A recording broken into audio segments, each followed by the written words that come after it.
सदियों से एक रहस्य बना हुआ है जिसने लोगों को हमेशा सोचने पर मजबूर किया है कि यूनिवर्स की सृष्टि कैसे हुई और इसके पीछे कौन है।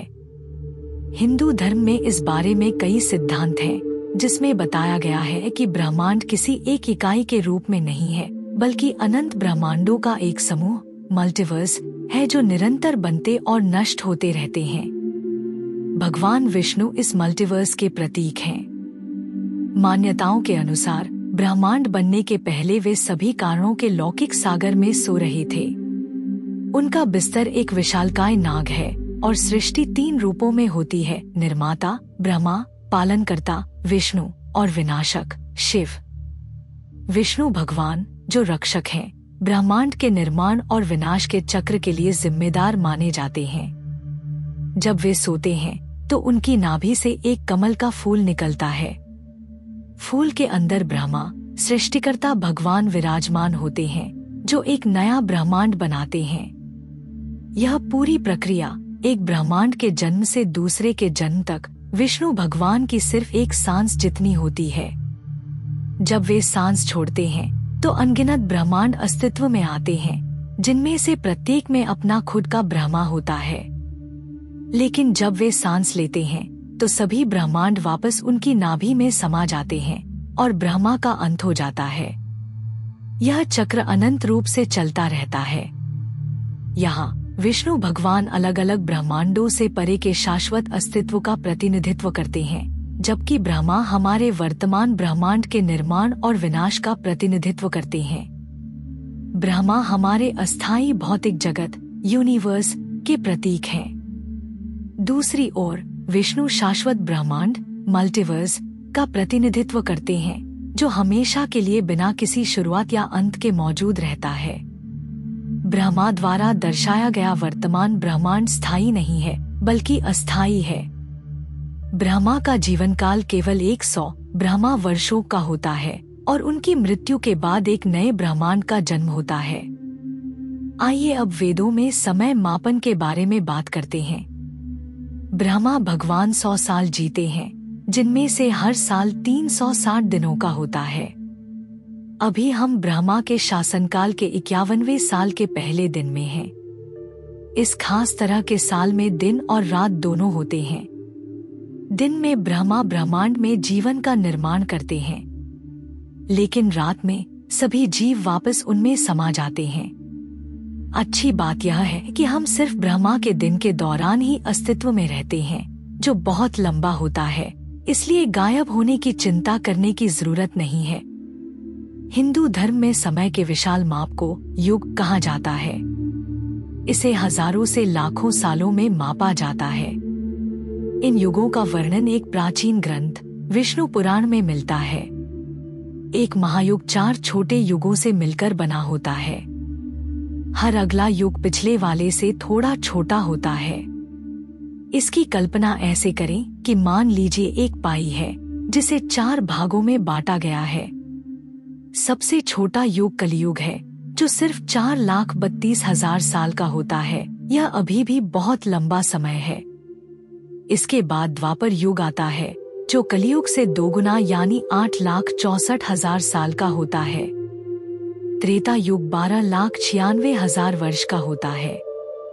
और अंत में सबसे लंबा युग सतयुग होता है, जो 17,28,000 वर्षों का होता है। इन सबको जोड़ दें तो पृथ्वी पर एक महायुग पूरे 4,32,00,000 साल चलता है। प्राचीन भारतीय ग्रंथों में एक मनवंतर महायुग के बाद की एक प्रमुख समय अवधि है। प्रत्येक मनवंतर जीवन रूपों के निर्माण और विनाश के एक चक्र का प्रतीक है। एक मनवंतर 71 महायुगों तक रहता है, जो लगभग 306.72 मिलियन वर्ष है। ग्रंथों से पता चलता है कि इस अवधि के बाद पृथ्वी पर सभी जीवन नष्ट हो जाएंगे। दिलचस्प बात यह है कि पृथ्वी का सबसे बड़ा मास एक्सटिंक्शन, जहां लगभग 90-96% स्पीशीज मारे गए, लगभग 252 मिलियन वर्ष पहले हुआ था।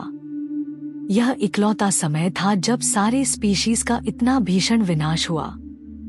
प्रत्येक मास एक्सटिंक्शन होने के बाद एक रिकवरी पीरियड होती है, जिसे संधि काल कहा जाता है, जो एक सतयुग लगभग 1.7 से 8 मिलियन वर्ष तक रहता है। मॉडर्न साइंस के अनुसार करोड़ों साल पहले पृथ्वी पर हुए एक बहुत बड़े विनाश के बाद जीवन को वापस सामान्य होने में 10 मिलियन साल का समय लगा। यह विनाश पृथ्वी के इतिहास में सबसे बड़ा विनाश था।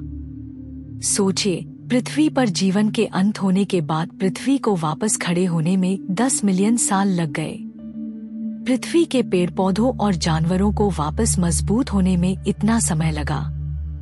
हिंदू मान्यताओं में ब्रह्मा के एक दिन को कल्प कहा जाता है।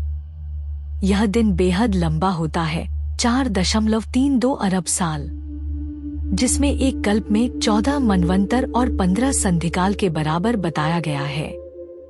मनवंतर से पहले संधिकाल के दौरान कोई जीवन विकसित नहीं होता है। ब्रह्मा के एक दिन में रचना का समय दिन और बिना रचना वाला समय रात शामिल होता है। दोनों 4.32 अरब वर्ष लंबे होते हैं। दिलचस्प बात यह है कि वैज्ञानिक पृथ्वी पर सबसे पुराने जीवन को लगभग 4.28 अरब साल पुराना मानते हैं, जो ब्रह्मा के दिन के समय की रचना वाली हिंदू अवधारणा से मेल खाता है। हिंदू ब्रह्मांड विज्ञान में ब्रह्मांड के विशाल समय को पृथ्वी पर अलग तरह से मापा जाता है। इसे आसान भाषा में समझते हैं।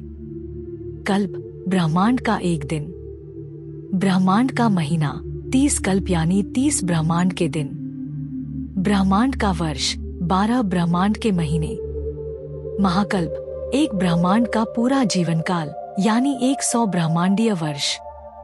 इसके अनुसार ब्रह्मांड में जीव अपने कर्मफल के आधार पर बनते बिगड़ते हैं। एक ब्रह्मांड अपने महाकल्प के बाद समाप्त होता है, जो लगभग 311.04 ट्रिलियन वर्ष के बराबर होता है। माना जाता है कि हमारा ब्रह्मांड अभी अपने 51वें वर्ष के कलयुग का 28वीं महायुग का 7वां मनवंतर में है। सरल शब्दों में ब्रह्मांड का भी अपना कैलेंडर और जीवन काल है, बस पृथ्वी से बहुत बड़े पैमाने पर। प्राचीन भारतीय ग्रंथों में ब्रह्मांड की आयु का एक अलग ही अनुमान है। इनके अनुसार ब्रह्मांड लगभग 157.49 खरब वर्ष पुराना है। हालांकि आधुनिक विज्ञान के अनुसार ब्रह्मांड की आयु 13.79 अरब वर्ष है। कुछ प्राचीन ग्रंथ ब्रह्मांड की आयु 311 खरब वर्ष भी बताते हैं। इस वीडियो का उद्देश्य उन विशाल समयावधियों को दर्शाना है जिनके बारे में प्राचीन भारतीय विचार करते थे। यहाँ तक कि प्रसिद्ध अमेरिकी वैज्ञानिक कार्ल सागन ने भी माना था कि हिंदू धर्म के ब्रह्मांडीय चक्रों का विचार मॉडर्न साइंटिफिक कॉस्मोलॉजी विज्ञान के अनुरूप है।